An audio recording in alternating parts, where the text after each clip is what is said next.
Is the world ever going to change? Are we ever going to see the kind of real transformational things we want to see in the world? Are we going to see a better world in our lifetime? We're looking, when you look at what's around you, in many ways we're looking for no less than life from death. We want to see people healthy, societies thrive, homes healed. You want to go do your job and you want to make enough to live on. You want to see people never sick again, families reunited. You want to do what you do for fun and enjoy it with others, and so on and so forth. I know that everyone listening right now, wants to see the world change in some way, some sort of transformation.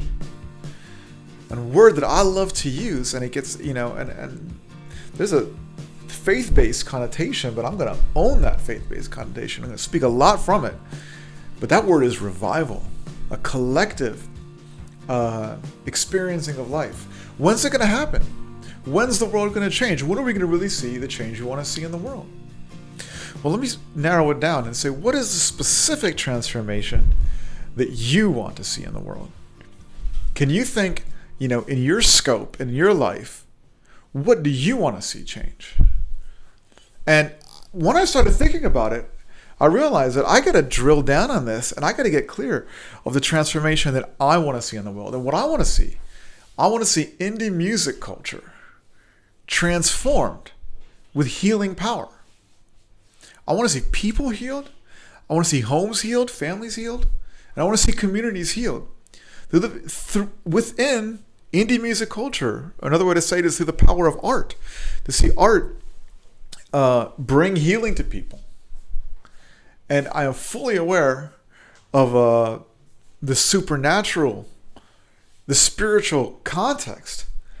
And I am fully awaiting and encouraging and talking about the power of the Holy Spirit, a spiritual power. Okay, if you know what I'm talking about, great. If you don't, I'm happy to talk more about it. But that Holy Spirit to come and heal indie music culture. Okay, and that sounds pretty big. Sounds pretty like a big scope. Maybe you don't even relate. But I had to get clear of the transformation that I want to see in the world. When I, go and I do what I do in life. When I wake up in the morning, what did I do today to see that transformation happen in the world? Time is short. I can't afford to waste time not pursuing the change that I want to see in the world. And you cannot afford to waste time not pursuing the change that you want to see in the world. This is Adam Rosenfeld here with the music project Har Adonai. Welcome, Har Adonai. Har Adonai means mountain of the Lord. I want to welcome you to season 2 of the podcast Beauty Truth. So welcome. This is season 2. I wanted to say it's a work in progress. A lot of tech stuff when it comes to podcasts. I mean, people want to own the podcast space and rules. So I'm just enjoying the process here. And this is a podcast really about my journey as an artist who wants to change the world. Please visit haradonai.net/partner. haradonai.net/partner to be a part of that change that I want to see in the world and to go into a deeper conversation with me. I love to connect with people. I got a special email list going on and a Facebook group where we connect and we talk and we have monthly webinars and we go deeper with these subjects. So I'm inviting you to a deeper conversation. All right. Have you heard of Edwin C. Barnes? This is old school. We're talking, 100 plus years ago. Edwin C. Barnes is a guy who decided one day, whenever he did decide, that he was going to be the business partner of Thomas Edison. Old school Thomas Edison. And this guy decided that he had to stake it all, to give everything he had to get a train to visit Thomas Edison. he showed up at Thomas Edison's door, and he made it clear that he was going to be Thomas Edison's business partner. Long story short, he ended up being very successful. He ended up being Thomas Edison's business partner, amongst other things. Why am I bringing this up? Is because he had a reference point for what he wanted to see in life. He looked around, maybe he wasn't happy with life, with the way things were, and he had this reference point. That reference point was Thomas Edison. He wanted to be in the Thomas Edison space of things. Okay? And so I'm going to drop a term on you. Very simple term, very well-known term. Term is heroes. Heroes. I love to drill deep on words because I'm bilingual, and so there's the Hebrew. I'm a Hebrew speaker, and there's Hebrew roots to words. Many words came from Hebrew, and the Hebrew word for hero talks about being someone who overcomes hardship. It's also linked with the word for man. Not to make this a gender conversation, because the same Bible has a concept of also heroic women. But let's just think a little bit about the concept of heroes. Let's get some space to the concept of heroes. And think, who is your Thomas Edison? Who is the person whose space communicates to you that that's where you want to exist, that's where you want to be, that's where you want to function, that's where you want to thrive, and that's where you want to see the world change? Who are people that are changing the world in ways that you want to see in your own life? Okay? How can these people guide you to success, to succeeding in finding that transformation in the world and in your own life? We need to see success happen in reality. It's very difficult to set out to do something that you don't have a reference for. Now, there's a place for new things that haven't been done before and haven't occurred before. I imagine there's a place for that. Maybe everything has already happened and there's nothing new under the sun. But it's okay. But what part of that, what steps in the way have happened? What has already happened in the world? Let's look to those things for a reference. Just like this case of Edwin C. Barnes, seeing Thomas Edison as his reference for success in the world. I'd like to take a step to look at my own heroes. I had to think, once I drilled down on the transformation that I wanted to see in the world, my life I opened up the concept of heroes for me, because not only did I need to identify those heroes, I needed their help. And I don't even know most of these people or all of these people personally. I don't even have a relationship with some of them. But just opening my mind to acknowledging them and thinking on them, it was almost as if they were talking to me. I had a problem, and I said, what would hero X do? And when I thought about it, I got the answer to my problem. They didn't even do anything. It's just that their example that they set and the transformation in the world that they're already facilitating, the results that they're already bringing, if I observe them, I learn, like an observer of the natural world, I learn how to get through some of my own problems. Let me list a few of my heroes. Okay? The first hero I want to talk about, by the way, these are you can have multiple heroes in multiple spaces in life, multiple areas. Maybe Edwin C. Barnes saw Thomas Edison as a hero in the business sphere. I have business heroes. That's fine. But you can have all kinds of heroes for other spheres of life, other areas of life. And by the way, this is a short list of heroes. I have a longer list, and possibly all of us have long lists of heroes. We have our favorite movie directors and our favorite writers and so on and so forth. But there are 5 people that I want to talk about today. First person I want to talk about is an artist, musician by the name of John Mark McMillan. I don't know him personally. I don't have a personal relationship with him. But why do I like the guy?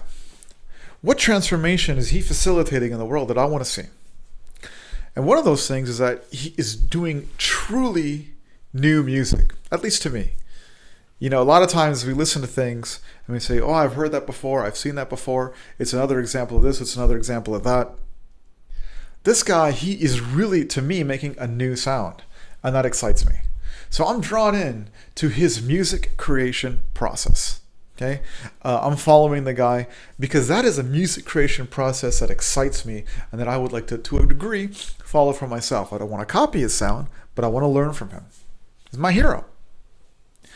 Also, he does a very good job, from what I've observed, in keeping a team around him. He seems to hold on to some really great musicians, and I appreciate that. But there's another reason that I see John Mark McMillan as a hero. A few years ago, it has become a few years now, it feels like yesterday, right before we had this COVID situation, John Mark McMillan put on a performance in England.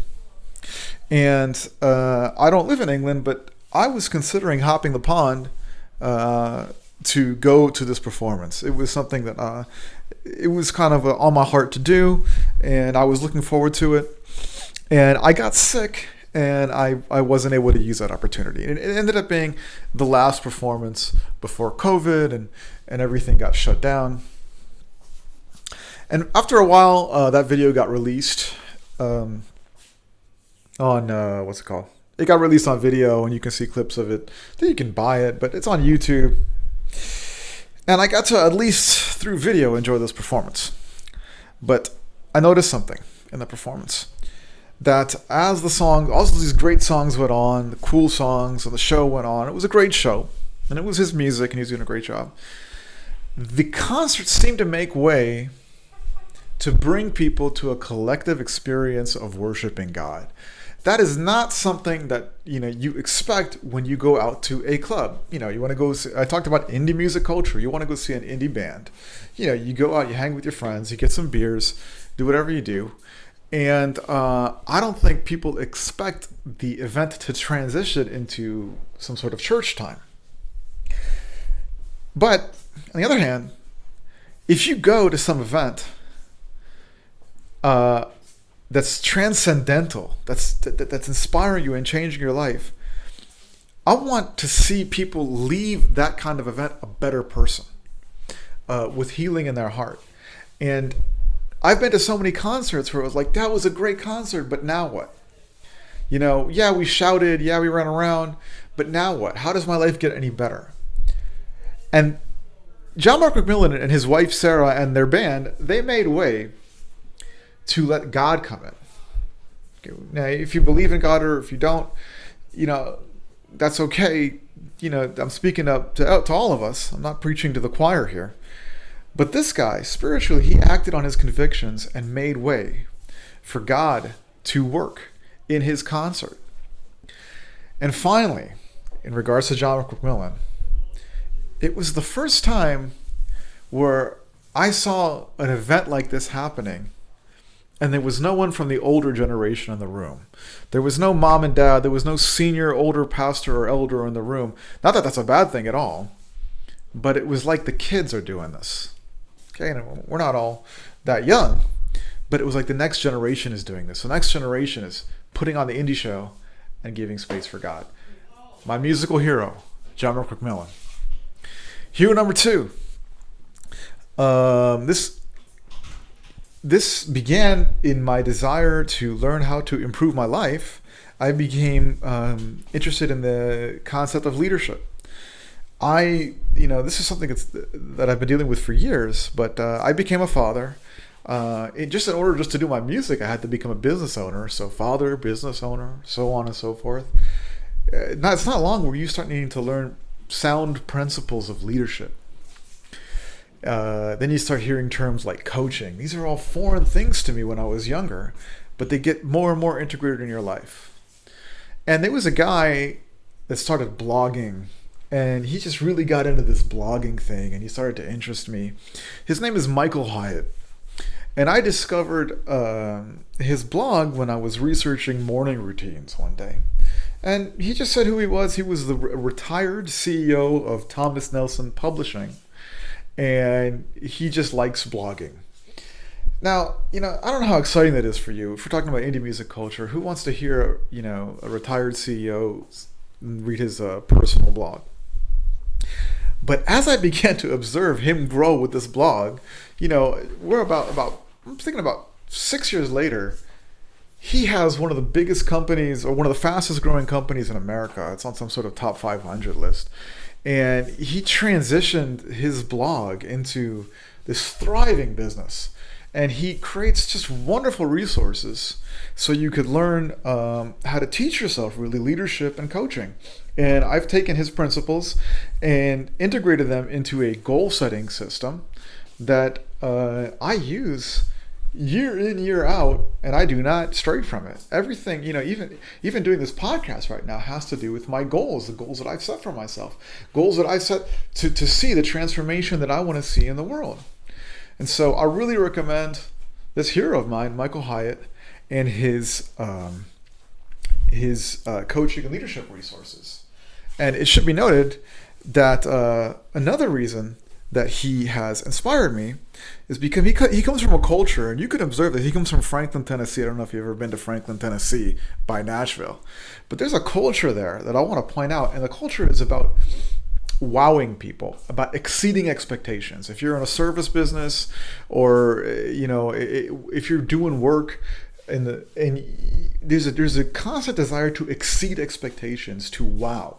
And we were partnered with people from that area years ago in an organization I worked with, and it was always this wow coming out of the Nashville area.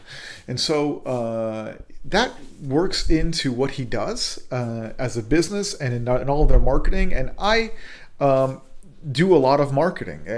I can't reach people and to invite them to see a change without using marketing tools. And within that sphere, using marketing in over-delivering and exceeding expectations really speaks to me. So check out Michael Hyatt, who successfully transitioned from a personal brand to a business that is now called Full Focus. So Michael Hyatt equals Full Focus. Coach number 3. There's a guy named Jeremy Pryor.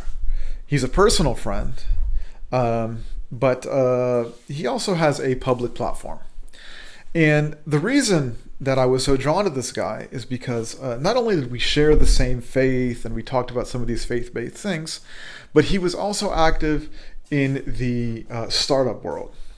I just, to a certain degree in my life, I was surrounded by this faith-based culture that wasn't really connecting with other areas of society, and the business world really attracted to me. The startup world attracted me. It's a lot of young people in the startup world.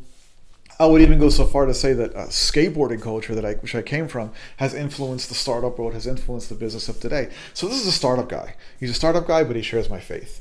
But what does he want to step out and teach about? What does he want to use his platform for? Very simply, family. Okay?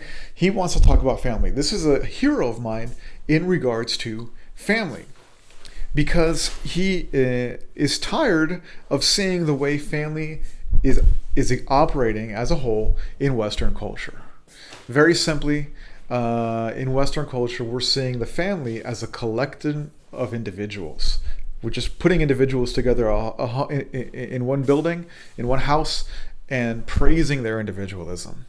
Whereas he wants to get in touch with the ancient roots of family and see that family is more like a team. Even you could even use the analogy of a sports team. And he has a organization called Family Teams that has a lot of resources about that. And because I'm a dad, I became a dad, it happens. No matter how, you can be intentional about it or not intentional about it. But at the end of the day, I'm a dad. I have children. I want to do it right. And so he's been a hero to me in that sphere, in that transformation that I want to see in family. Jeremy Pryor. I'm going to try to put all these resources, related resources, in the show notes This podcast is something that you can listen to whatever platform you're listening to it on. But if you go to the website itself, if you go to the haradonai.net, HARADONAI.net, you get the content with all kinds of notes and resources. I love to add all that stuff. So any questions about this stuff you can find there. Jeremy Pryor, coach, that was hero number 3. 2 more that I want to talk about. All right. Music, another music hero / art, more of a hero in art, is a guy named Robert Pollard. Robert Pollard is known from the 90s as being a part of a band, as leading a band called Guided by Voices. Maybe you've heard of it. If you've heard of it, you've probably really heard of it. And if you haven't heard of it, you probably haven't heard of it. People who like it, people who know when it comes to Guided by Voices. That's what I've seen. And it's 90s indie band. They were very famous for making very, very special melodies from the basement, recording onto cassette tapes. And what's called a lo-fi sound.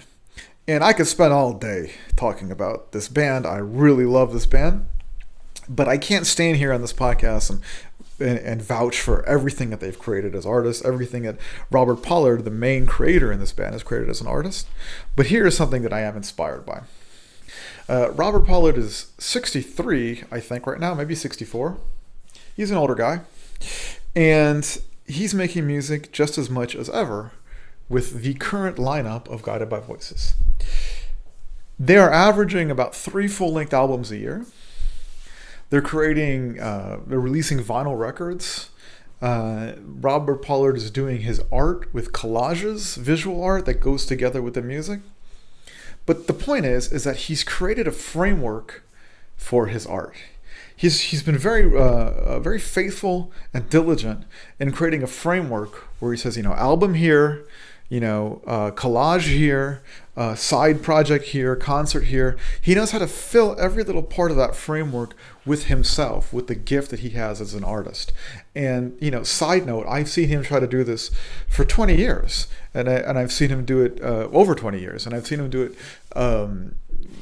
better and seen it do it worse. I've seen it go better and go worse. And I've seen him do trial and error to find a very good content framework as an artist. And that inspires me to create my content framework and what I have to give as the world. And right now you're listening to a podcast from me. And so that's the podcast framework. And the final hero, the transformation of the world that I want to bring here is an author and artist by the name of Jeffrey Hakes. You're welcome to look him up on Amazon. And Jeffrey Hakes is a dear personal friend, and he's a mentor to me. And the transformation in the world, the transformation that I see in his life, the reason I see him as a hero is because he has found that path to, very briefly, in short, to live what he believes. I mean, he lives what he believes. But what does he believe? What do I believe? If we're going to say we believe in God, we're called to a relationship with God, a very live relationship with God. Not just a religion where we do different things and we say, we check a few boxes and say we did the God things today. But it's an actual relationship. And I go so forward to say continual communion with God, continuous walking in holiness. The idea of holiness as being something that's unattainable has always bothered me. That if we're going to live transformed lives, then that transformation needs to be available to us. And that's what the name Har Adonai of my band, my music project, has to do with. It really means mountain of the Lord, which is the place that only the holy people ascend to, those with clean hands and a pure heart. And what I'm trying to say is that we all can be that people. We all can get our lives cleaned. We all can walk in holiness if we walk in this relationship. And Jeffrey Hakes is a hero for me in terms of that relationship. And he's teaching me how to walk in that relationship. So thank you for listening to who my heroes are. Who are your heroes? You want to see transformation in your life.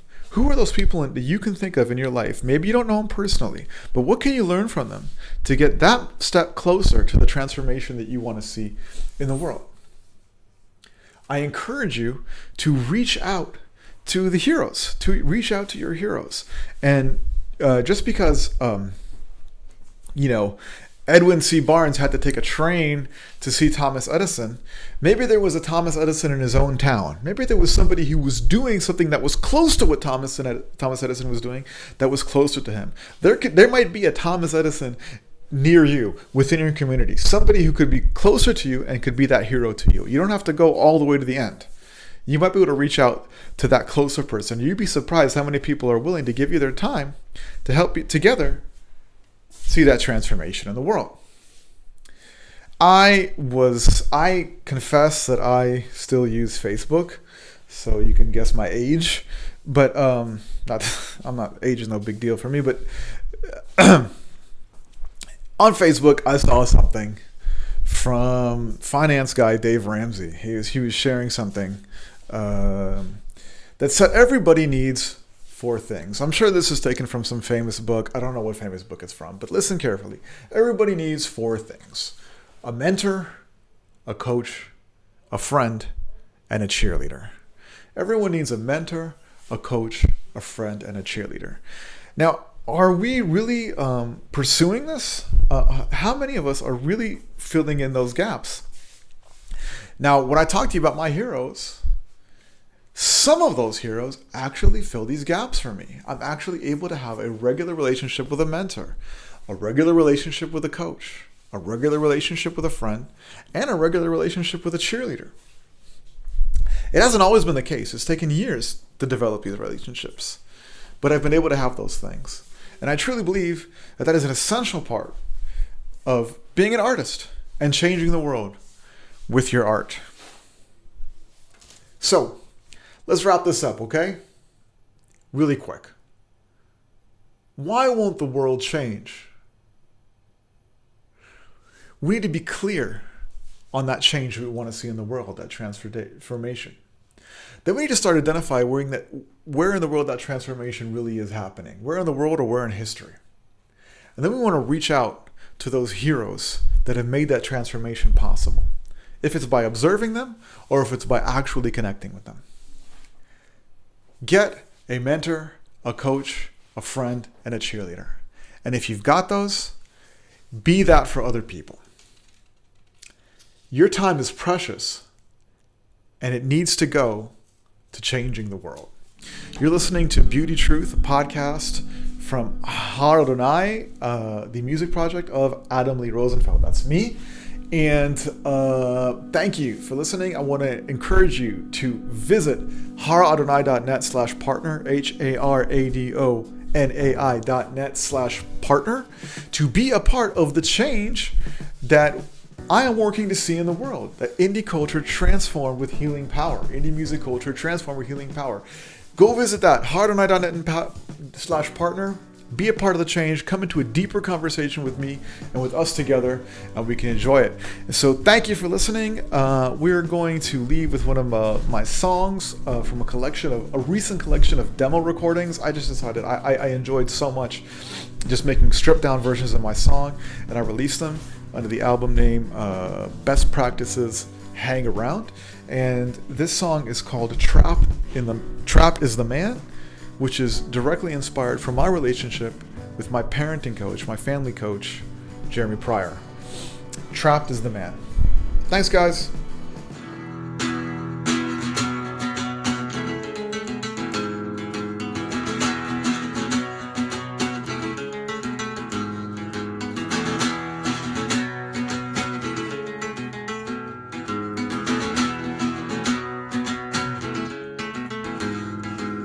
Trapped is the man who waits on a ghost, never believes who loves him most, always for who's to become, oblivious to oblivion.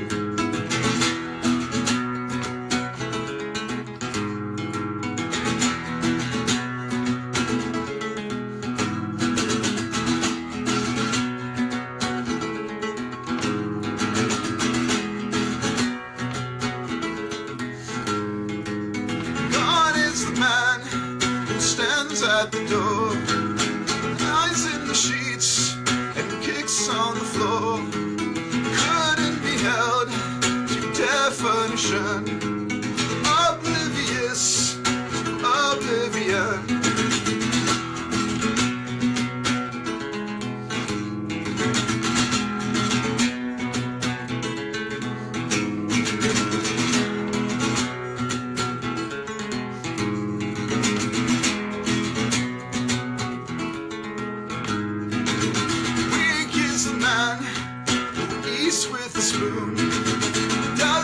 can from morning to noon.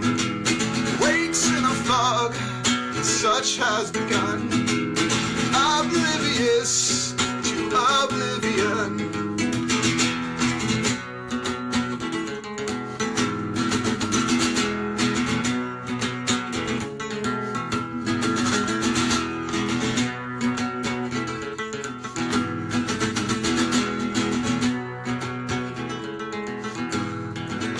Tall is the man who smiles when it's right, works all the day and rests all the night. Love for us all